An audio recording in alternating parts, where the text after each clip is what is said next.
kelihatan. Nggak kelihatan.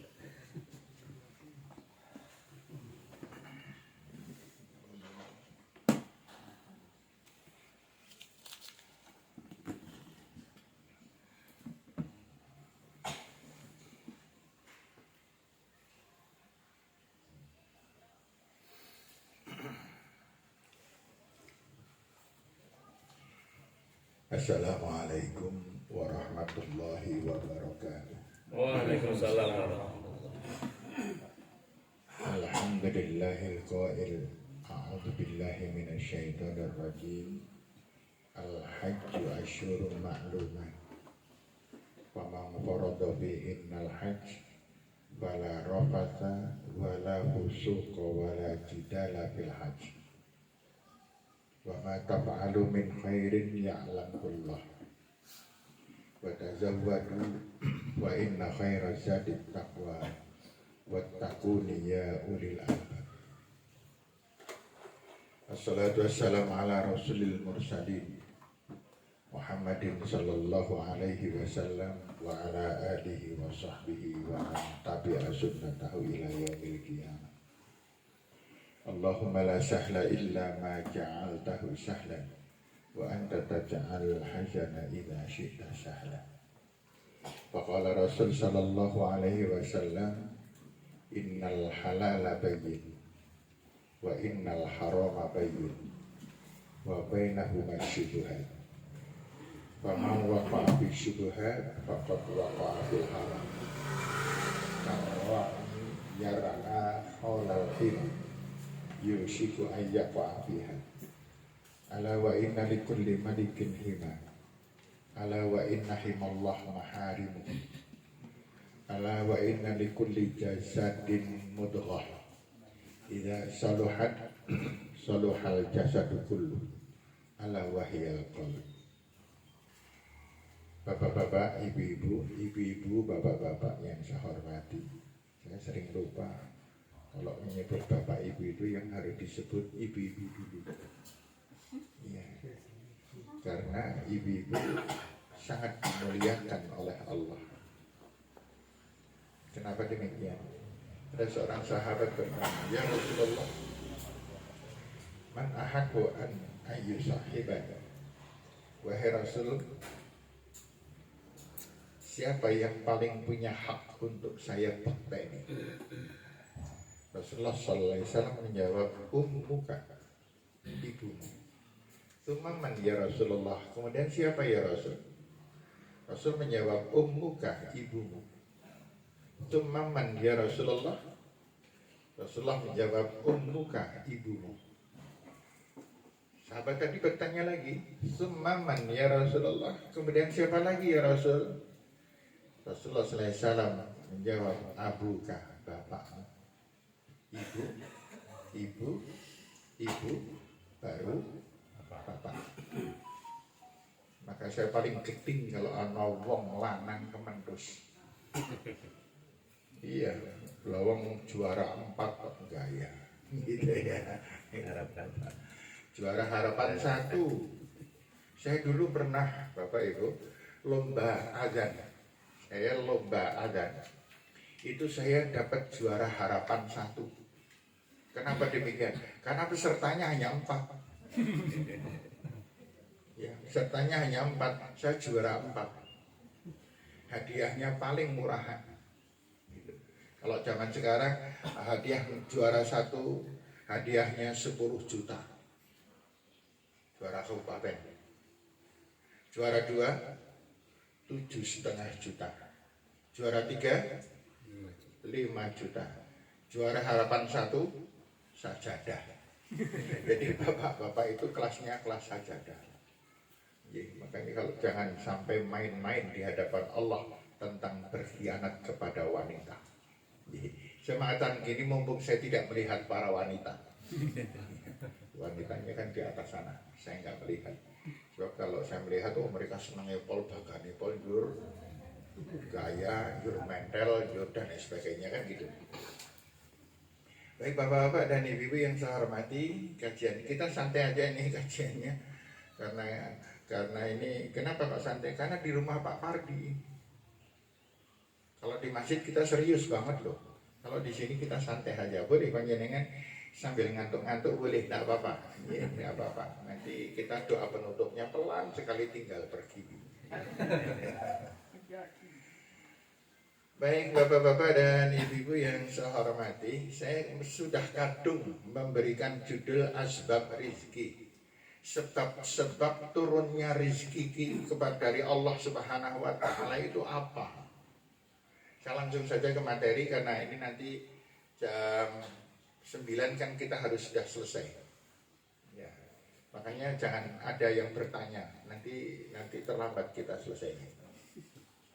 Bapak-bapak dan ibu-ibu yang saya hormati, sebab turunnya rizki yang paling utama adalah Allah berfirman di dalam 245 Al-Baqarah. A'udzu billahi minasyaitonir rajim. Man dzalladzi yuqridullaha qardan hasana wa yudha'ifahu lahu ad'afan katsirah. Siapa yang suka meminjamkan uangnya kepada Allah, bahasanya halus sekali Allah, meminjamkan uangnya kepada Allah, tidak menginfakkan. Di dalam ayat ini tidak menginfakkan, meminjamkan. Yuqrid itu menghutangi. Siapa yang suka menghutangi Allah dengan hartanya, maka Allah berjanji fayudha'ifahu lahu ad'afan katsir. Maka Allah akan membalas, akan nyaur dengan berlipat ganda di dunia maupun di akhirat. Di ayat 261 Allah berfirman, "Matsalul ladzina yunfikuna amwalahum fi sabilillah kamatsali habbatin ambatat sab'a sanabila fi kulli sumbulatin mi'atu habbah wallahu yudha'ifu liman yasha wallahu wasi'un alim." Perumpamaan orang yang berinfak di jalan Allah. Contoh apa? Contoh adalah kurban. Saya bertanya tapi jangan dijawab nih, jangan dijawab. Siapa di antara panjenengan tahun ini yang tidak kurban? Jangan dijawab. Diam saja. Tidak konangan nanti.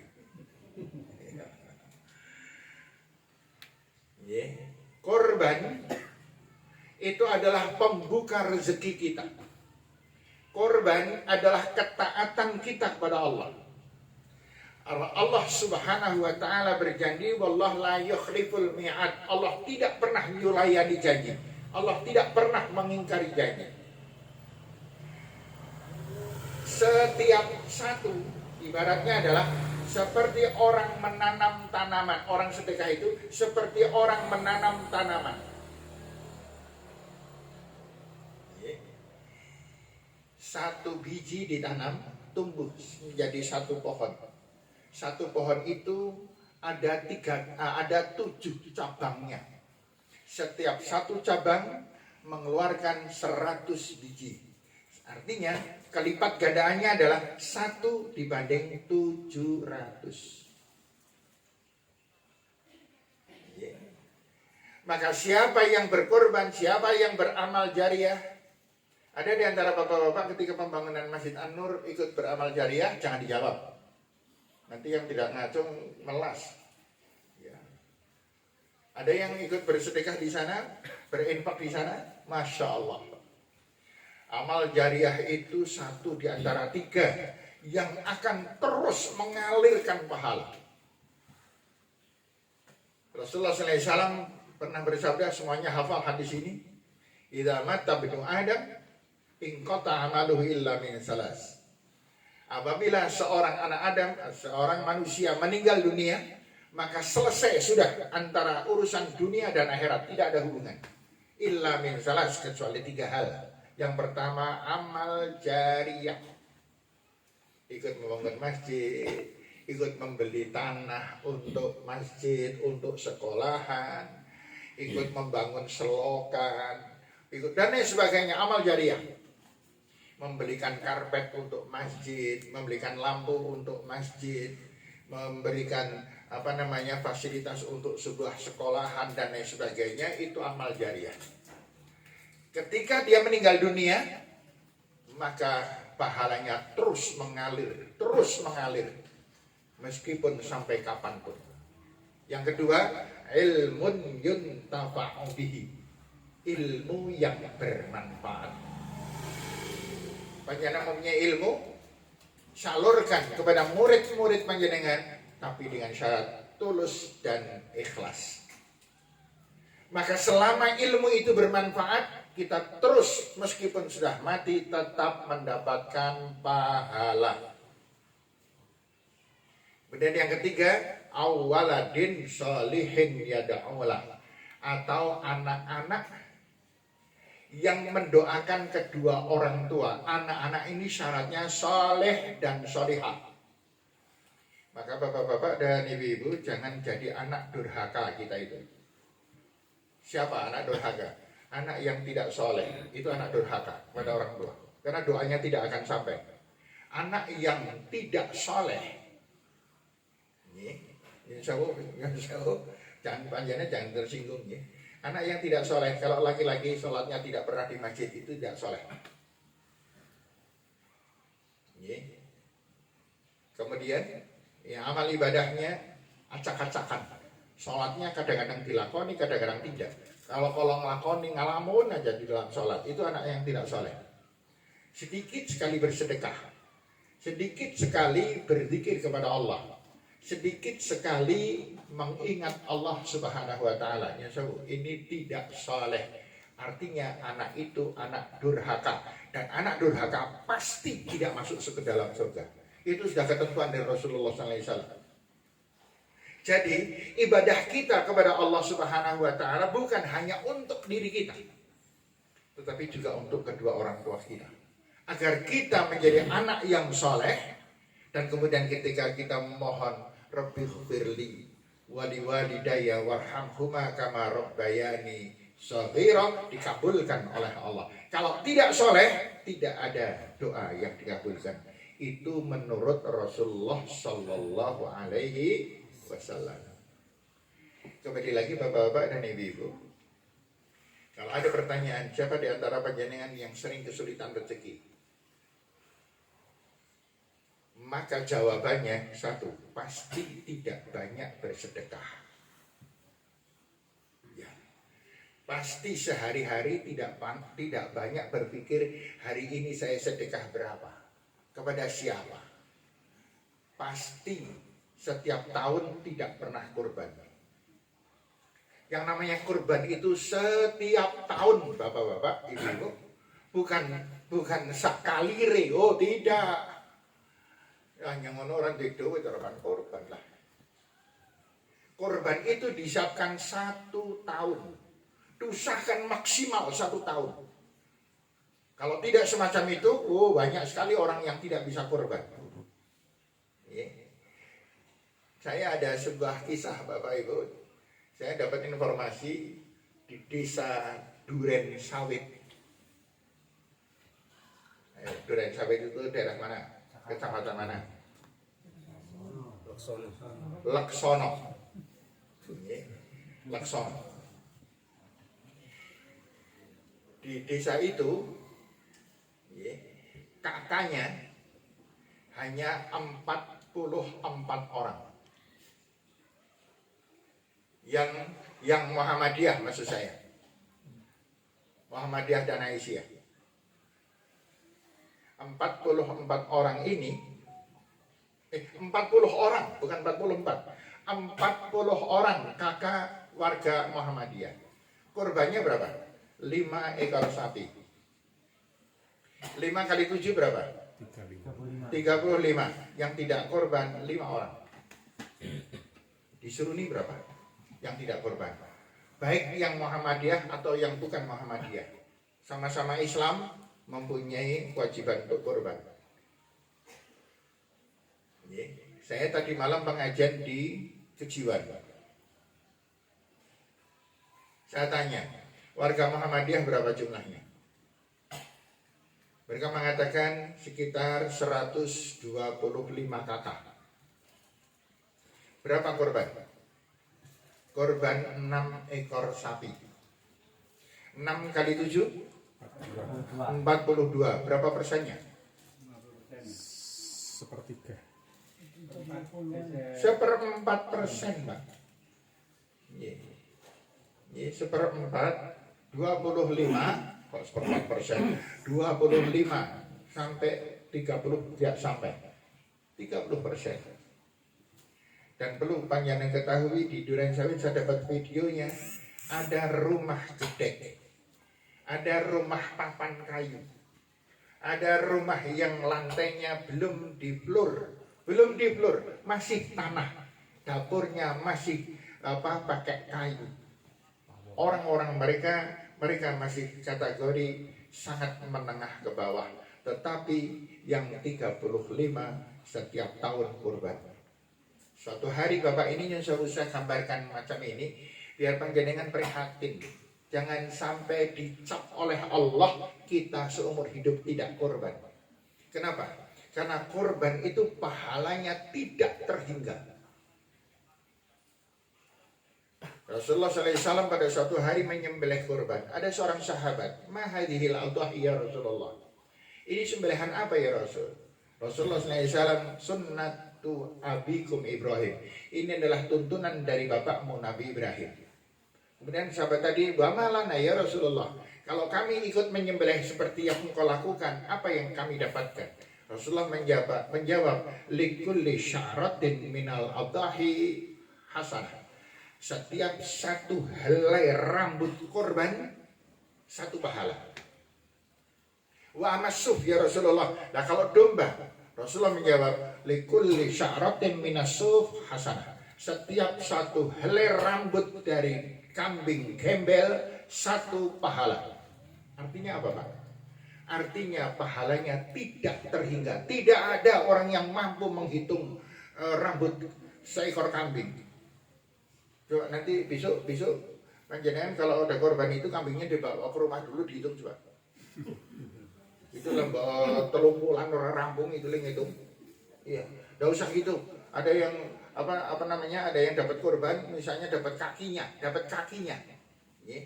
Dari dengkul ke bawah itu seringkali ada yang dapat itu. Coba dihitung rambutnya.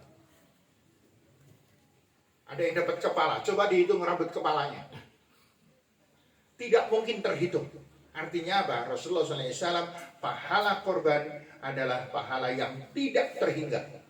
Padahal besok bapak-bapak sekalian, kita akan sangat banyak sekali mengalami kesulitan di mahsyar. Mahsyar itu berapa tahun? Ribuan tahun. Kita hidup di dunia karena Rasulullah SAW bersabda, karena a'maru ummati baina sittin wa sab'in. Umur umatku itu antara 60 sampai 70. Rata-rata meninggal dunia.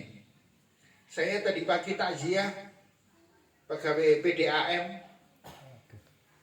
Pak Ragil usianya 54 tahun. Sebelum itu saya takziah seorang ibu usianya 38 tahun. Yang muda hati-hati. Panjenengan belum tentu tua. Yang tua lebih hati-hati, panjenengan meh. Iya. Kan gitu kan. Ya logikanya kan semacam itu. Setiap kita pasti mati. Dan apa yang kita bawa? Bekal apa? Pak Pardi, ini putranya menyaksikan. Ketika mau berangkat haji, kau yang boleh persiapan. Waduh, Masya Allah. Setengah bulan sebelum berangkat, yang namanya koper itu diselerekno buka tutup meneh, selerekno buka tutup meneh, karena lebokno iki masih kurang, iki kakean terus gitu.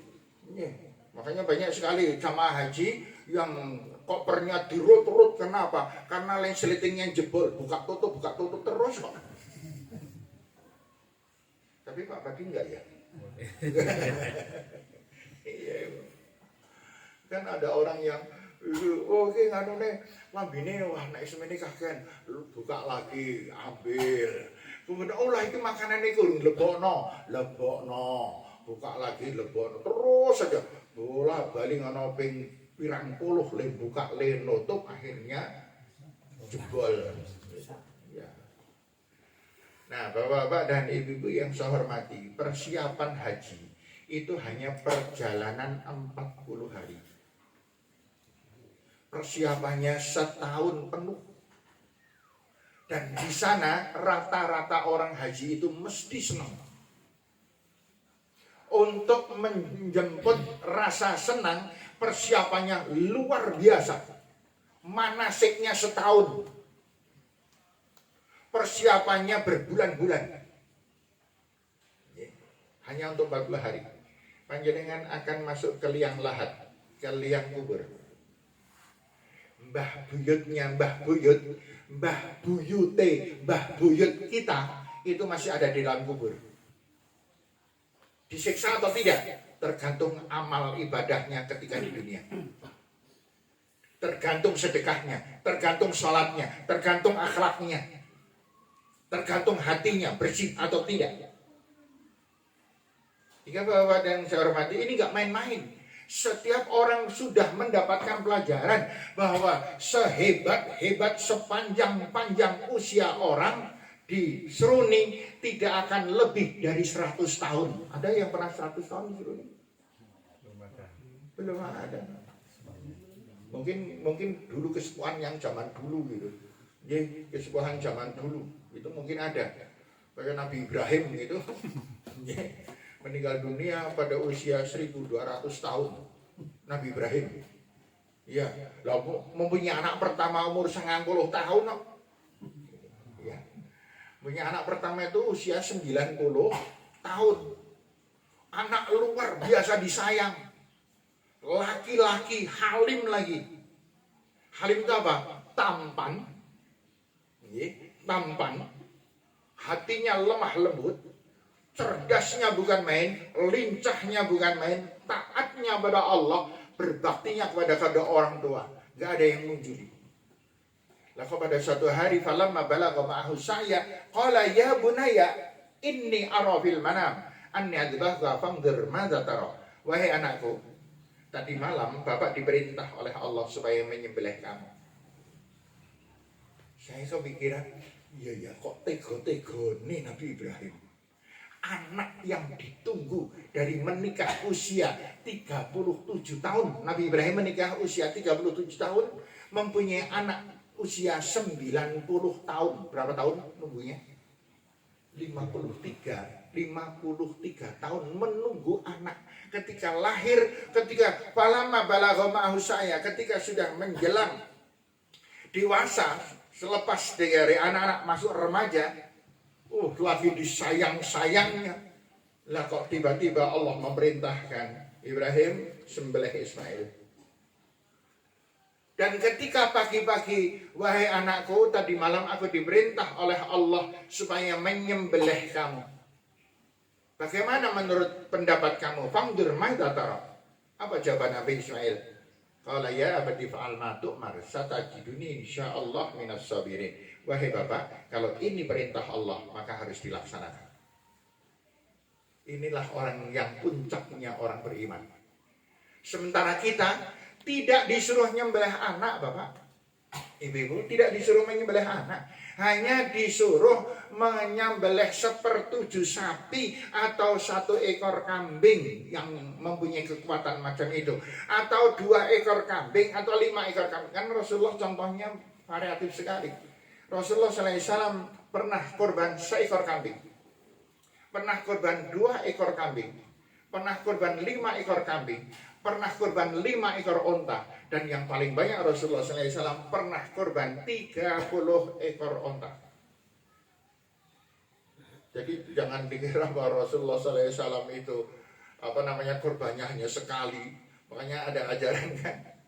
Pada suatu hari ada seorang panitia datang ke rumah seseorang. Ditanya, Bapak, tahun ini kurban atau tidak, Pak? Dijawab, kula pun rampung. Ada kurban wis rampung iki. Kula pun rampung. Kok kados ngaten? Nggih, kula niku duwe anak loro. Kula kalih bojone kula pun nate kurban. Anak kula pun nate kurban. Lah sing ragil niku tahun wingi. Berarti kula pun rampung di kurban. Oh tidak, Pak. Kurban yang disamakan dengan dam. Dam itu 1 ekor kambing 1 orang. Tidak, jangan disamakan dengan haji. Haji itu seumur hidup sekali cukup. Ini pelajaran ini sering campur aduk. Rasulullah SAW memberikan contoh setiap tahun kurban. Kurban yang paling banyak adalah Abdurrahman bin Auf. Abdurrahman bin Auf pernah kurban 99 ekor unta. Ada 1 ekor unta itu kalau zaman sekarang harga yang paling murah adalah 30-an juta. Kalau 30 kali 99 banyak juta itu. Ya, dari Bapak-bapak sekalian, taati Allah. Ketika kita diperintah oleh Allah untuk apa? Laksanakan. Ini contoh dari Nabi Ibrahim dan Nabi Ismail. Dan Allah Subhanahu wa taala pernah berfirman, "Wa may yattaqillaha yaj'al lahu makhraja." Siapa yang mentaati Allah, siapa yang mentaati Rasulullah, siapa yang bertakwa, siapa yang apian hatinya, siapa yang senang bersedekah, yaj'al lahu makhraja. Semua urusan hidupnya akan dimudahkan oleh Allah. Wa yarzuqhu min haitsu la yahtasib, dan akan diberi rezeki dari arah yang tidak terduga. Jadi kalau begitu apa? Kurban itu membuka rezeki, bukan ngelongi rezeki. Rasulullah SAW pernah bersabda, "Walladzi nafsi biyadi." Demi Allah, kata Rasulullah, "Ma yanqusu malu 'abdin min shadaqah." Tidak akan pernah berkurang harta disebabkan karena sedekah, karena kurban, karena amal jariah, karena membantu fakir miskin, tidak akan pernah berkurang. Bahkan banyak yang merasakan rezekinya, berkahnya luar biasa, hidupnya nyaman, berbahagia. Sehingga bapak dan ibu-ibu yang saya hormati, kalau ada di antara panjenengan yang sering kesulitan tentang ekonomi, maka cobalah bertakwalah kepada Allah, taati Allah, taati Rasulullah Sallallahu Alaihi Wasallam, maka kita akan merasakan betapa nikmatnya hidup di dunia ini, betapa mudahnya urusan-urusan kita, dan betapa mudahnya rezeki ini masuk ke dalam hidup kita dan rumah kita. Bapak-bapak, ibu-ibu, maka monggolah bersama-sama.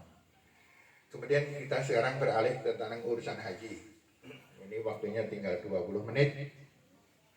Kita jam 9 tik harus rampung. Itu ya Pak ya? Iya Pak ya? Iya Pak ya? Alhamdulillah sepakat.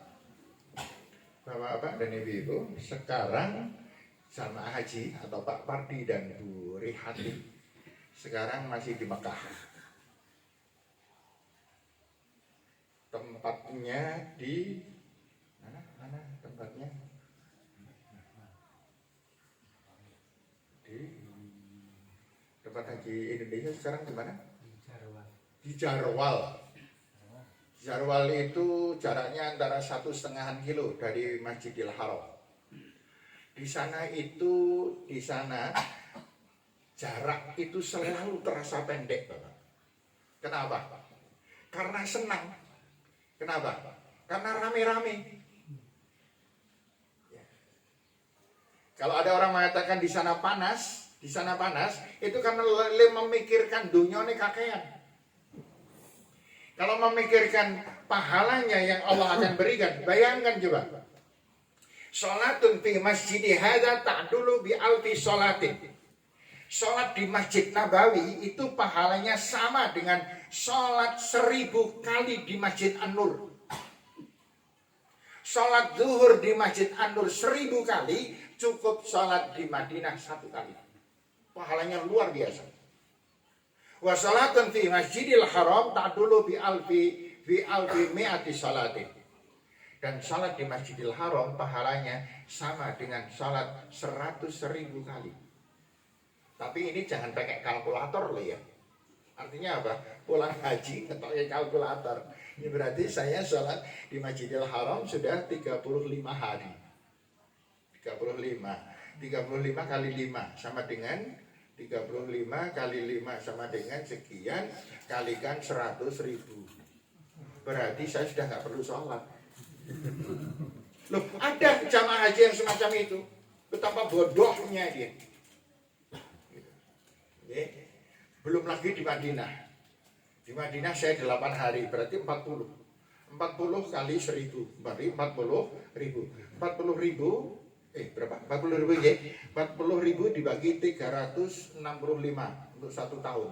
Berarti saya sholat di Madinah podo karo yang sholat semene tahun nang masjid. Kalau begitu ya sudah, saya sudah cukup boleh sholat. Tidak semacam itu Bapak. Sholat diberikan pahala yang besar itu tentu saja agar orangnya sholatnya khusyuk. Bukan salah paham. Sholat di Masjidil Haram kok sholatnya ngalamun. Kenapa? Kebiasaan kita di Indonesia akan terbawa kebiasaan di tanah suci. Panjenengan kerep sholat ngalamun di Wonosobo, di sana pun ngalamun.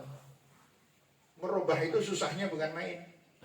Lah, kalau 100.000 kali ngalamun, kali sholatnya ngalamun. Namun jangan khawatir, ini bahan-bahan ada di antara panjenengan sholatnya selalu ngalamun. Ada di antara panjenengan kalau sholat sering mikirkan sing orang-orang, semua. Saya juga kok. Seorang sahabat bertanya kepada Rasulullah, "Wahai Rasul, apakah sholat saya diterima oleh Allah ya Rasul?" Kenapa? Saya sering ngalamun Rasulullah. Saya kadang-kadang rukuk itu gak sadar kalau rukuknya menghadap Allah. Saya sering sekali membaca Fatihah hanya asal membaca, tidak matur kepada Allah Subhanahu wa Ta'ala. Saya sering kali, apalagi kalau saya habis bertengkar dengan istri saya, ya Rasulullah, saya itu memikirkan kejengkelan saya kepada istri. Suatu ketika saya sholat, rasa khawatirnya tinggi sekali, mbak-mbak ada dodok-dodok, "Assalamualaikum, buang nyakit utang ya Rasul." Apakah semacam ini sholat saya diterima? Kalau tidak diterima, terus nasib saya besok di akhirat bagaimana, wahai Rasul? Rasulullah diam. Agak lama tidak menjawab. Semua sahabat deg-degan. Kenapa? Karena banyak yang sama. Setelah itu Rasulullah SAW menjawab, "Tahukah kamu? Apabila ada seorang ibu melihat anaknya sedang berlatih berjalan, sedang latihan berjalan, yang pertama-tama dituntun, lama-lama kemudian dilepaskan, kemudian anak itu jatuh, kemudian bangun lagi berjalan, kemudian ibunya mengatakan, 'Hati-hati, nek tindak sing alon-alon, ampun kesusu.' Nggih, dah jalan, jatuh lagi, nangis, diambil oleh ibunya, dipeluk. Dan ibunya membisikkan, 'Jangan putus asa anak. Semua orang ketika latihan berjalan pasti jatuh bangun. Kamu pun juga semacam itu, dan kelak kamu akan bisa berjalan bahkan berlari.' Rasulullah SAW menasihatkan semacam itu, dan Rasulullah meneruskan, dan Allah jauh lebih sayang kepada hambanya dibanding seorang ibu sayang kepada anaknya. Allah jauh lebih sayang kepada hambanya dibandingkan seorang ibu terhadap anak-anaknya. Maka jenengan yang sholatnya belum khusyuk, tidak apa-apa, berjuanglah untuk khusyuk. Berjuang dan terus berjuang. Jangan pernah berhenti. Wal tangdur nafsun ma qaddamat lihat. Lihat ke belakang. Kemarin saya tadi sholat maghrib khusyuk atau tidak? Maka kemudian diperbaiki di waktu isya. Di waktu isya kok ngalamun lagi, diperbaiki di waktu subuh. Waktu subuh kok ngalamun lagi, diperbaiki waktu duhur. Terus selama 24 jam kita wal tangdur nafsun ma qaddamat lihat, sebagaimana perbuatan-perbuatan kita. dosa saya hari ini apa? Khianat atau tidak? Bohong atau tidak? Curang atau tidak?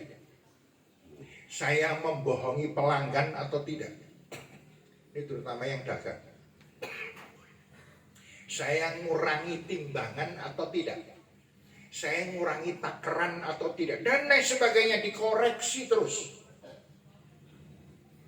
Maka Allah Subhanahu wa ta'ala menyaksikan apapun yang kita lakukan. Sehingga kasih sayang Allah Ar-Rahman Ar-Rahim, Maha Pengasih, Maha Penyayang, itu hanya Allah kepada hambanya, apalagi yang mau beribadah. Wong yang tidak beribadah aja tetap disayang kok. Kita lihat orang-orang kafir itu, dagangannya laris gak? Laris. Kenapa kok laris? Kasih sayang dari Allah. Ada nggak orang yang sholat terus sakit? Ada nggak? Banyak. Coba datang panjenengan ke rumah sakit. Bu, jenengan sholat napa mboten, Bu? Nggih sholat. Kalau tahajud ini gerah, Bu. Maka sholat yang rajin tidak menentukan sehat atau tidak sehat. Yang menentukan sehat atau tidak sehat adalah apa yang kita alami dan kita pikirkan. Kalau kita sering takut, kita sering pamer, kita sering sakit hati, kita sering khawatir, maka kita mudah sakit. Itu kata dokter, bukan kata saya. Saya pernah di pengajian malam ini, seharusnya saya pengajian dokter. Tapi karena sudah kadung janji di sini, ya saya menghadapi dokter-dokter yang lain ini. Ya. Saya pernah bertanya kepada seorang dokter spesialis, tidak usah sebutkan namanya. Saya tanya, Dok, apa benar penyebab sakit seseorang itu 80% oleh alam pikirannya? Dokter tadi mengatakan salah. Loh, berapa persen, Dok? 90% katanya. 90% orang sakit asam urat, tekanan darah tinggi, diabetes itu karena pikiran. Yang suka iri, yang suka marah, yang suka sakit hati, yang suka dendam, ini menimbulkan penyakit. Memakan tempat 90%, sedangkan makanan itu hanya 10%. Ini kata dokter loh, bukan kata saya. Jadi kalau begitu apa? Kalau begitu berarti kita harus bahagia hidup di dunia. Bagaimana cara berbahagia? Yang tulus, yang ikhlas, yang beribadah. Yang nyuwun pada Allah Subhanahu wa ta'ala. Yang berbuat kebaikan karena Allah. Ada banyak laki-laki apian tapi tidak pernah mendapatkan pahala. Banyak suami yang berbuat baik kepada istri, tetapi ternyata bukan karena Allah, tetapi karena istri. Banyak istri berbuat baik kepada suami, ngeladeni suami, tetapi bukan karena Allah penyebabnya, tetapi hanya karena suaminya kalah. Ini tidak mendapatkan pahala sama sekali. Banyak orang mendidik anak-anaknya sampai sarjana, puluhan bahkan ratusan juta dikeluarkan, tetapi ternyata bukan diniatkan ini adalah perintah Allah, tetapi ini karena masyarakat. Nek nyong ora nyekolah ki nyong iso kewirangan, nek bocah nyong dadi bodol perigi dan lain sebagainya dan seterusnya. Ini adalah orang yang kecewa besok di hadapan Allah karena tidak tulus dan tidak ikhlas. Demikian pula korban bapak. Ada seorang bapak bilang pada istrinya, Bu, dewek kudu korban jago. Istrinya bilang, "Napa sih, Pak?" Ki ngerti? Pak Kai ki korban. Bukae ya korban, yukae ya korban. Nek dewek nganti ora korban, yakin dewek nang kampung kepirangan. Kenapa? Yang disebut ini orang-orang yang jauh lebih miskin daripada yang bapak ini tadi. Kemudian istrinya bilang, oh ya Pak, tapi yang duit apa? Ini bela Bu, kan duit sing harus dibayarno kae, Kayak dilongin dhisik lah sing 3,5 juta lah Bu, kurban lah timbang dhewek kewirangan. Ya wis kono nang ngono ora apa-apa lah Pak. Sing kae duwe sing nganggo bayar nganu dilongi wae dhisik 3,5 juta. Ya wis dilorot 3,5 juta. Bu nyang mangat ya Bu nang panitia. Pulang-pulang alhamdulillah Bu. Wis tak bayarke dhewek ora sida kewirangan. Ini tidak mendapatkan pahala sama sekali. Innamal a'mal binniyah wa innamal likulli imri'in ma nawa. Jadi Bapak Ibu yang saya hormati, ikhlas itu segala-galanya. Ikhlas itu berasal dari hati yang bersih.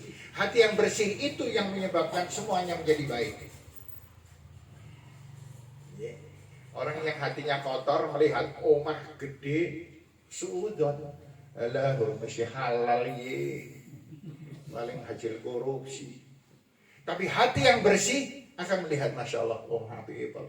Ya Allah, semoga yang ada di dalam keluarga yang bahagia, ya Allah, jadi tempat ibadah mereka.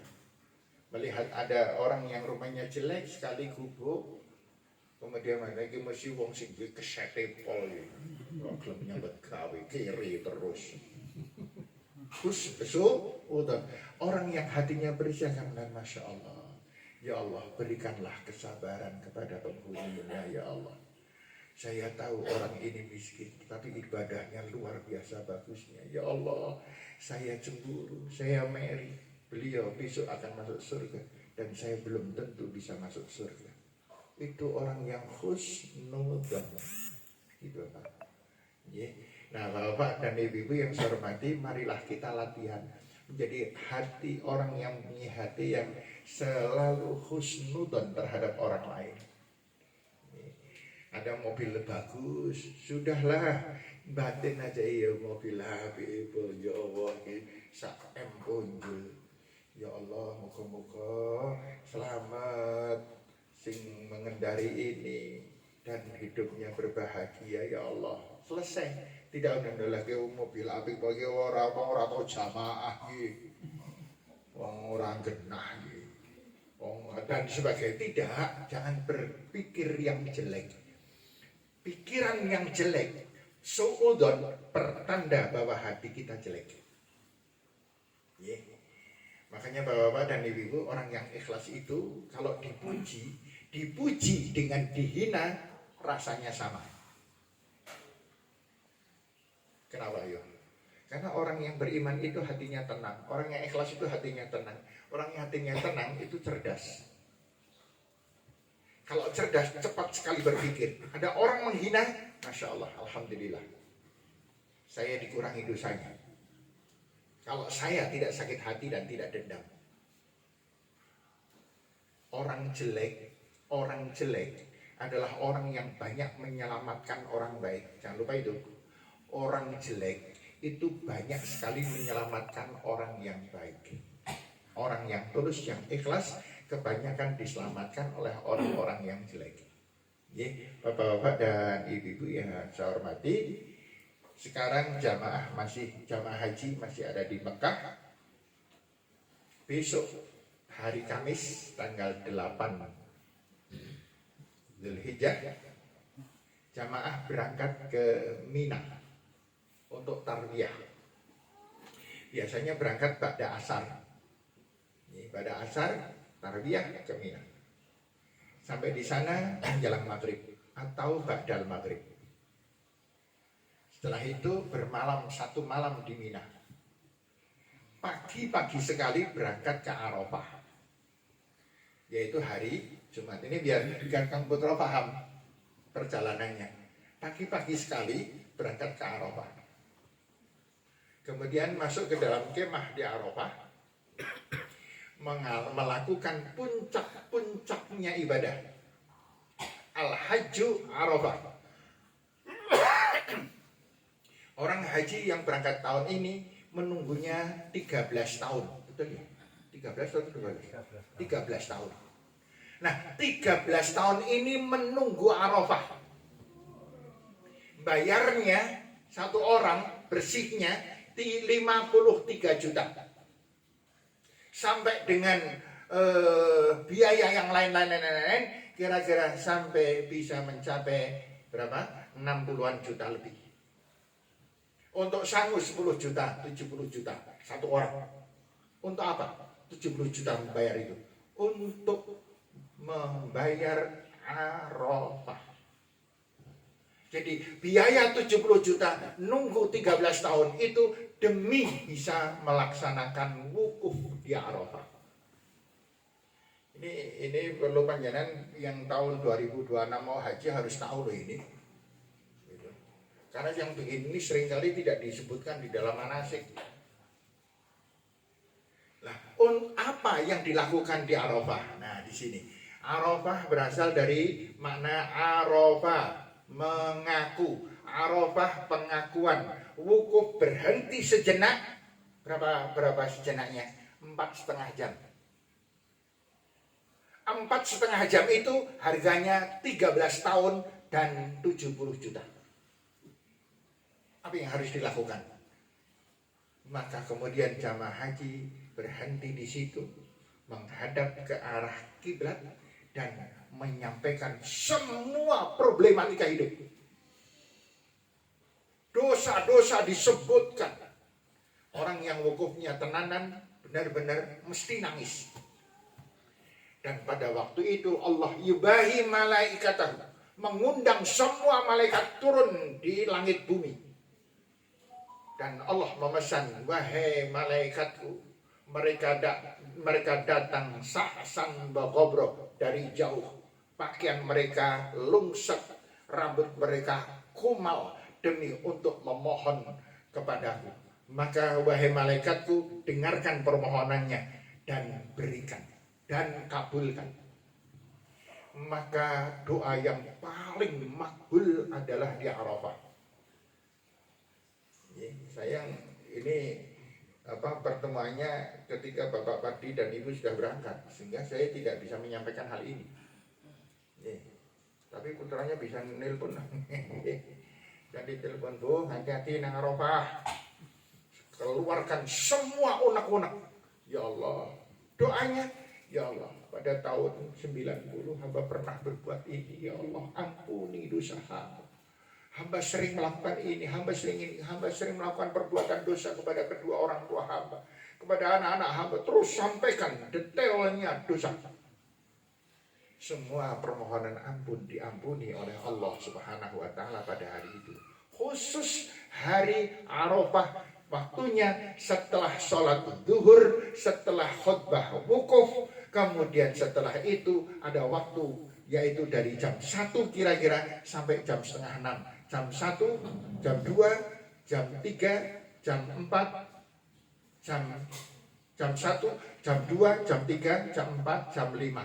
Setengah jam berarti 4,5 jam. Nilainya 13 tahun menunggu. Harganya 70 juta.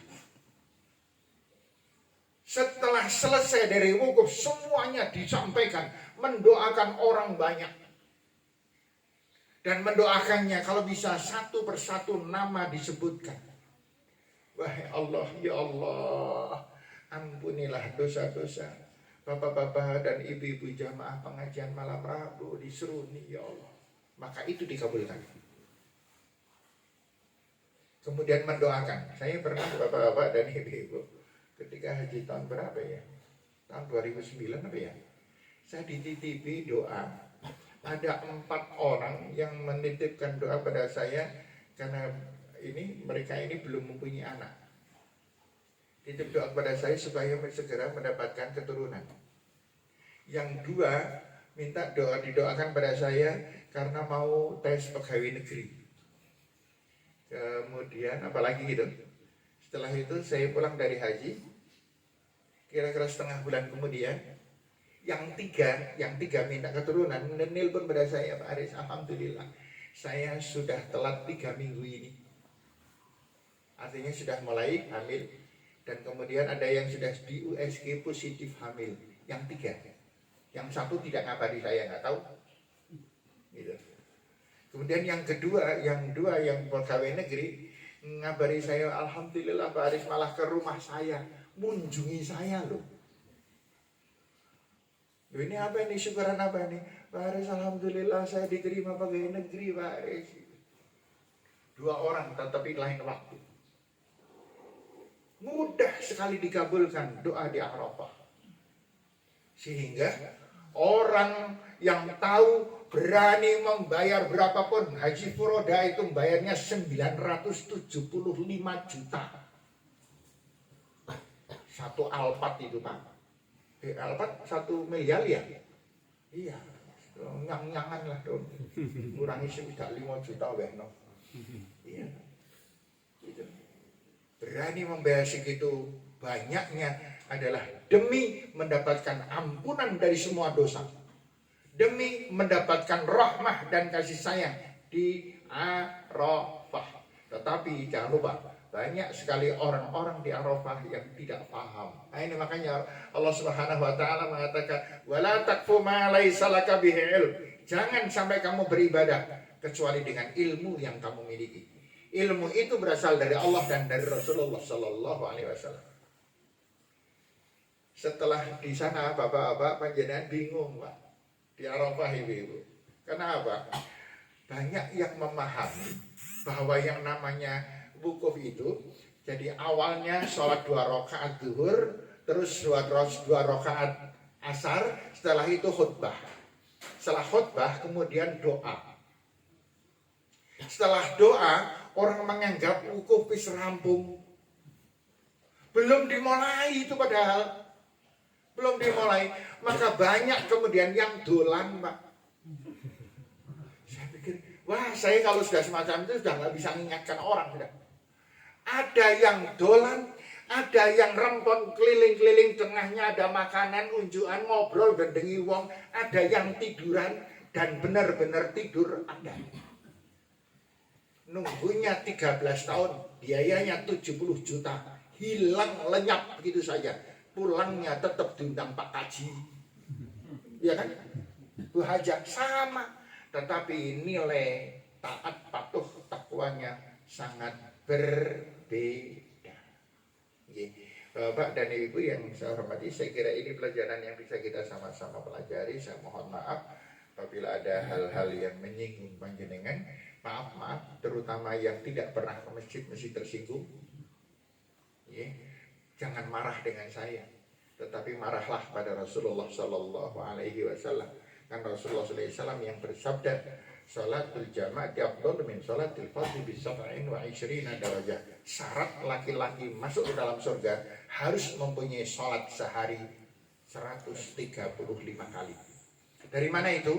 Dari 5 kali 27. Nah ibu-ibu syaratnya udah banyak. Bapak yang hanya sedikit sekali, bapak hanya 2 loh.